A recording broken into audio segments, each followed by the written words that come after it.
The Great Wall of China is the longest man-made structure in the world. Traversing the northern part of the country, what was a huge military line of defense in the past has now become a unique World Heritage Site and a symbol of China. Hello referers, welcome back to another video. Today we'll be looking at the Great Wall of China.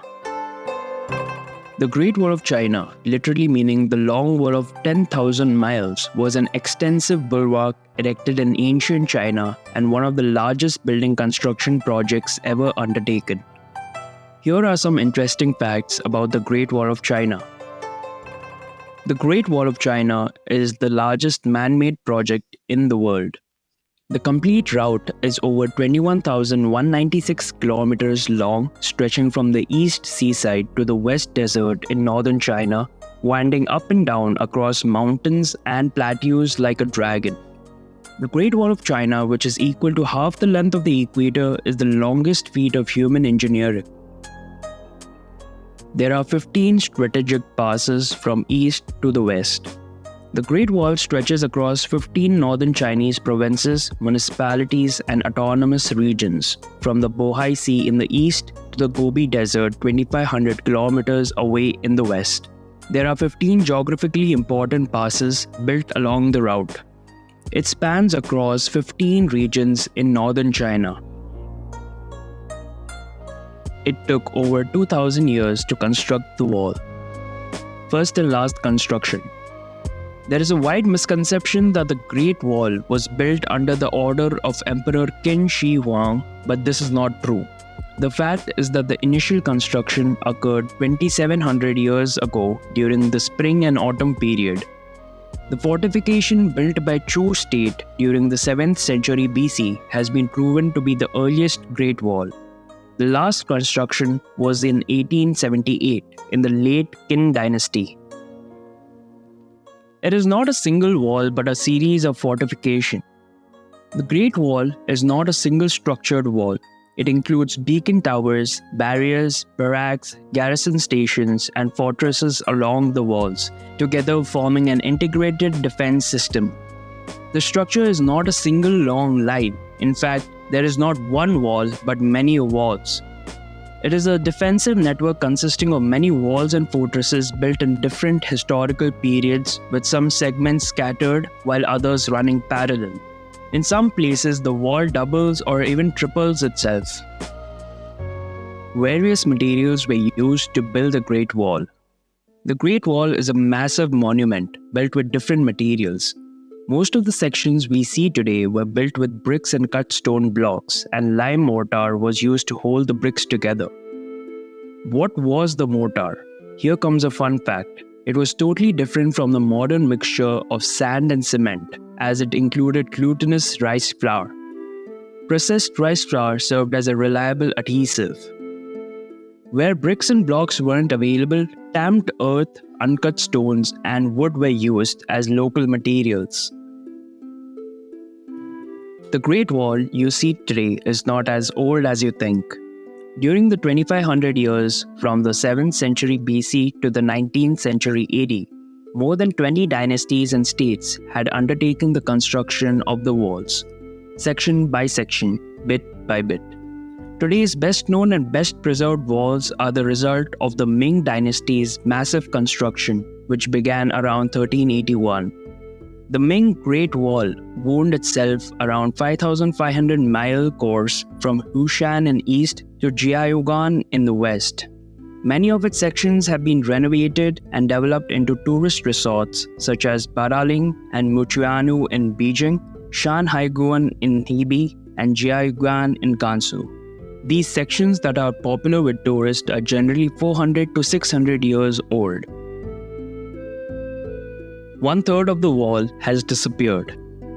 The Great Wall of China is changing all the time. To be specific, it is disappearing year by year. Be clear that well-maintained sections like Baraling are just a few rare exceptions.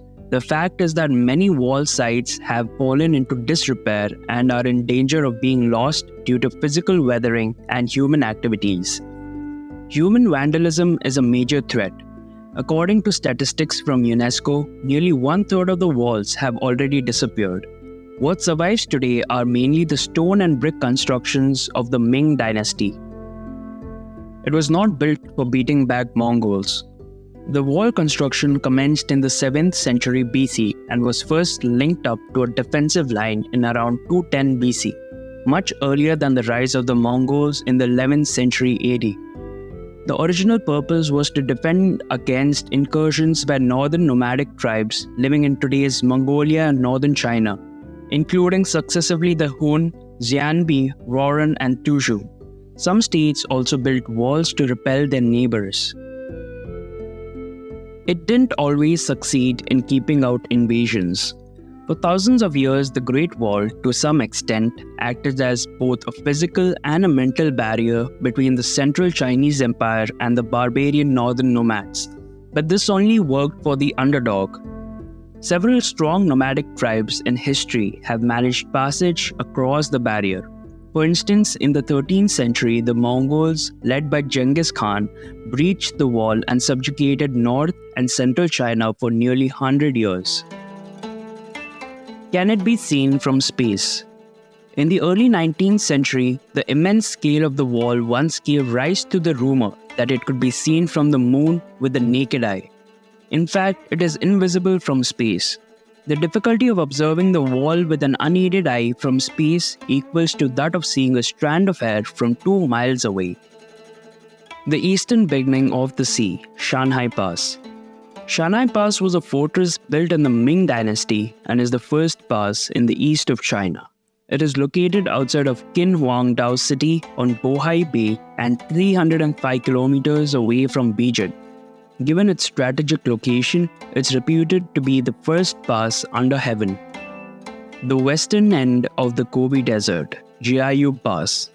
Guizhou Pass is famous for being the first frontier fortress at the western end of the Great Wall of China in the Ming dynasty. Among the hundreds of passes of the Great Wall, Guizhou Pass is one of the most well-preserved passes in existence.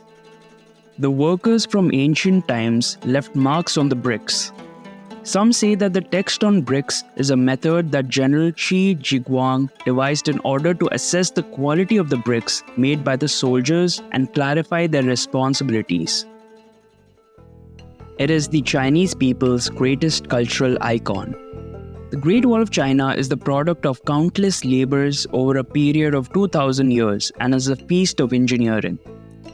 It also reflects the collisions and exchanges between the agricultural and nomadic civilizations. In the Yuan dynasty, the Guizhou Pass functioned as a major traffic artery from Beijing to Inner Mongolia. Since Yuan emperors often took this route between those places, temporary imperial palaces, temples, and gardens were constructed. That's it for this video. Let us know what you think of this video in the comment section below. And don't forget to like and subscribe to the channel. We'll catch you in the next one.